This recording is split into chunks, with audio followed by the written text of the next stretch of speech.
What's up and welcome back to Rumor Has It Official. Let's get straight into talking about 90 Day Fiance Before the 90 Days. This is part 2 of season 4, episode 4. And the title of this episode is Baby Be Mine. Let's start off with Geoffrey and Varya. So Geoffrey and Varya wake up next to each other. And Geoffrey says that waking up to her was a dream come true. And they both feel closer, obviously, because they were intimate. Now Varya says that she's starting to feel better about their relationship. Varya feels comfortable enough to bring Geoffrey to her home and also wants him to meet her friends. Now, she warns him that her friends are not fans of his. While getting ready, Varya discovers a comb with Geoffrey's ex's name on it. Geoffrey brought that comb because he is still obsessed with his ex, most likely. She throws away this comb and he goes into the trash bin and gets it out, rinses it off, and questions her on why she's making a big deal about the comb. Now, I don't even understand why he would bring that, and he's talking to Varya advises Geoffrey to think better in the future. Geoffrey is full of crap, and I feel like he just sees it as she's being jealous. And I don't think that's the case. I just feel like it's a form of disrespect. If an ex gave you a comb and has her name on it, why would you bring that to a trip where you are pursuing a new woman? So I don't know. I feel like that was very intentional because if it's on the comb, you can clearly see it. Then he's seen that when he was packing it. And there's no way I wasn't thinking about that. It's no big deal. I just threw it in my bag. Like, nah. Comment down below and let me know your thoughts. Let's move on to Lisa and Usman. So Lisa and Usman are packing up. They're traveling to his hometown. And Lisa has too many problems with Usman's lifestyle. She's irritated when Usman gets constant phone notifications. Moving on, they go to Kaduna where Usman moved to pursue his music career. He shows Lisa his place where he and his friends stay. And she says that it doesn't feel like a celebrity home. Adding, seeing the conditions that he lives in is not what she pictured. Lisa washes her hands in the bathroom and with the door closed, uses that time to snoop and point out the state and the condition of his restroom with the cameraman. Usman feels that Lisa is more difficult than he thought. Now, while she's in there talking about his bathroom and how the toilet moves and all this stuff, he's out talking with his friends, and he says that Lisa's more difficult than he thought, and also adds that her attitude is a problem. He's hoping that there won't be any issues once he introduces her to his industry colleagues. Now,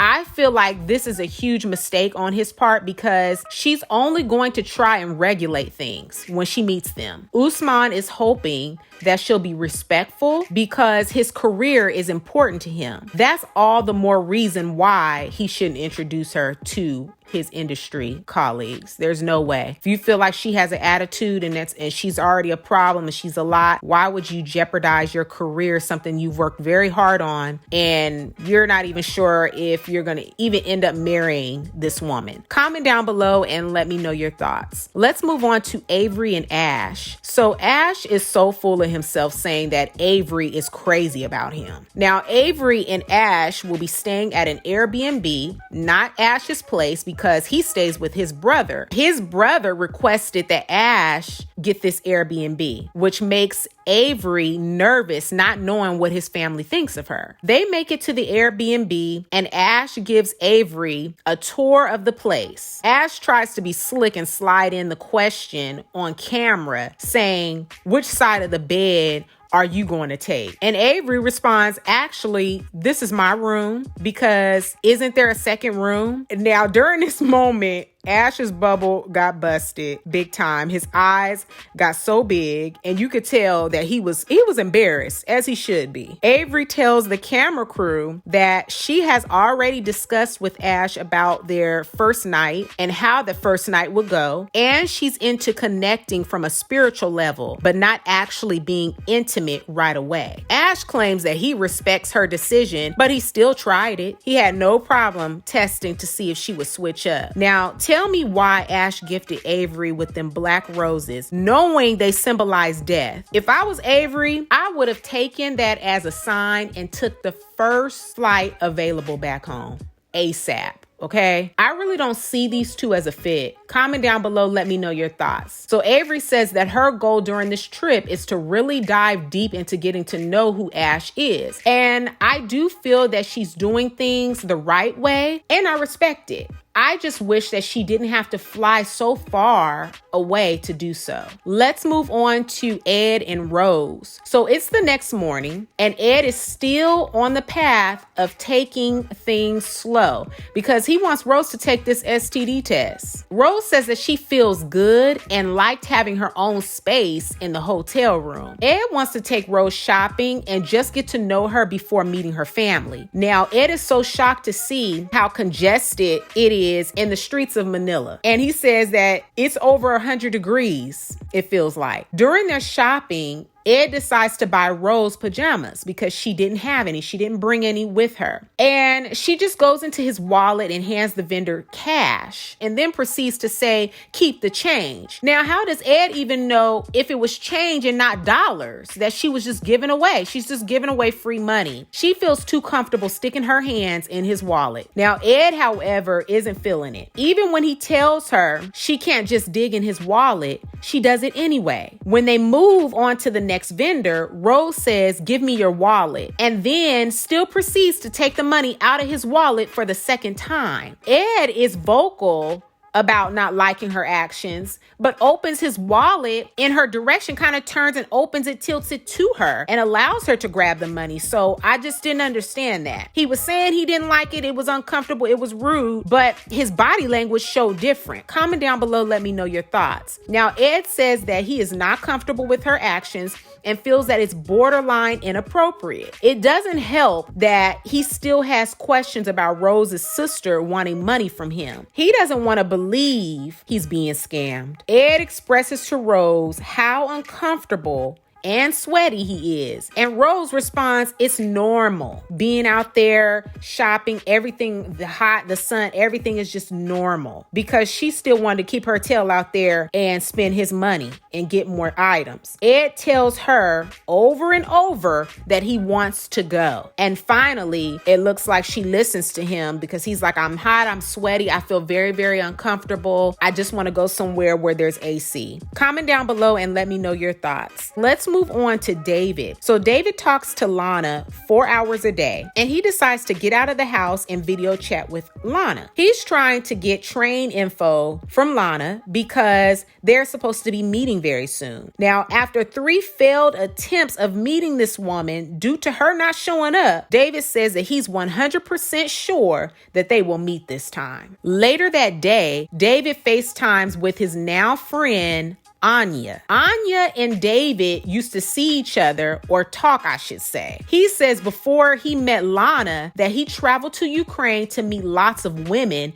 and Anya was one of those women. But she was just too shy for him, and they didn't click, so they remained strictly friends. He's filled Anya in about his relationship with Lana, so Anya suggests that they all go on a double date with her man and him and Lana when he comes to Ukraine. David warns Anya that Lana isn't so sure about meeting her and could be a bit jealous because they have history. Anya really isn't a fan of Lana's either and is hoping that Lana isn't scamming David. Comment down below and let me know your thoughts. Let's move on to Stephanie.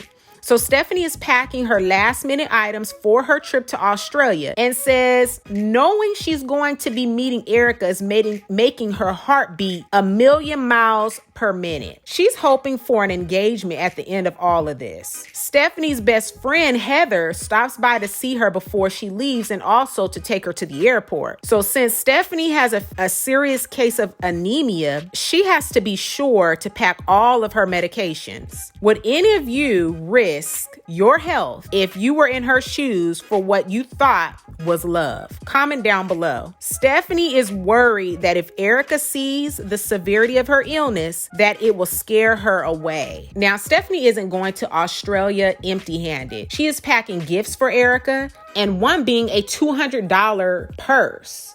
Her best friend tells the camera crew that in relationships, Stephanie leads with her heart and feels like she has to just jump in. Adding, because Stephanie and Erika both live in 2 different countries, she's not confident that Erika will want to drop everything that she has going on to be with Stephanie, who lives a limited lifestyle. That's her main concern for her friend. Let's move on to Geoffrey and Varya. So Geoffrey has been in Moscow for 2 days, and it's now time for him to see where Varya lives. She lives outside of Moscow. They're taking a taxi there, and it's like 3.5, 4 hours away. They'll be staying there for a few days before they fly to Siberia to meet her mom. Varya lives in the city, and when they pull up to her apartment, the apartment seems pretty nice from the looks of the outside. Varya says that she's nervous for him to see her place because she's worried that he'll think that it's too simple. Once they get in the apartment looks like it's currently going through renovations and not move-in ready. Geoffrey says seeing her apartment is a complete shock to him. Her having no sink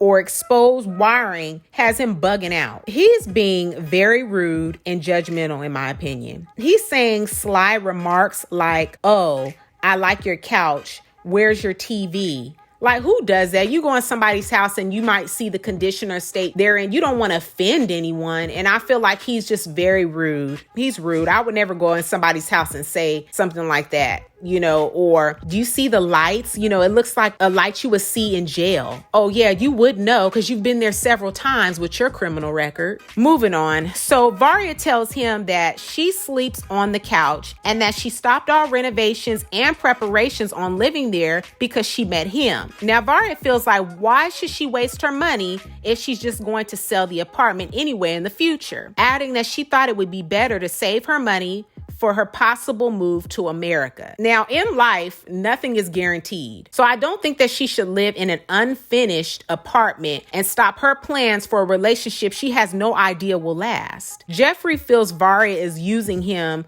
to get to the U.S. He's snapping his neck and being a bit aggressive with his remarks. I get that no one wants to feel used or scammed, but I really don't like Geoffrey because he acts like he's so perfect and that he's this great guy, and he's not. The way I see it is whatever happens is karma for him being such a crappy person to the women before her. I really need to hear your thoughts on 90 Day Fiance before the 90 days. This is part 2 of season 4, episode 4. Again, the title of this episode was Baby Be Mine. Give this video a big thumbs up for me and share with a friend who also loves watching 90 Day Fiance before the 90 days. Don't forget to subscribe and hit that bell so you'll be notified on the next time that I make an upload. As always, I look forward to talking to you all in the comment section down below. If you haven't already, go ahead and check out part 1 of season 4, episode 4. But again, I look forward to talking to you all, and I will catch you in the next video.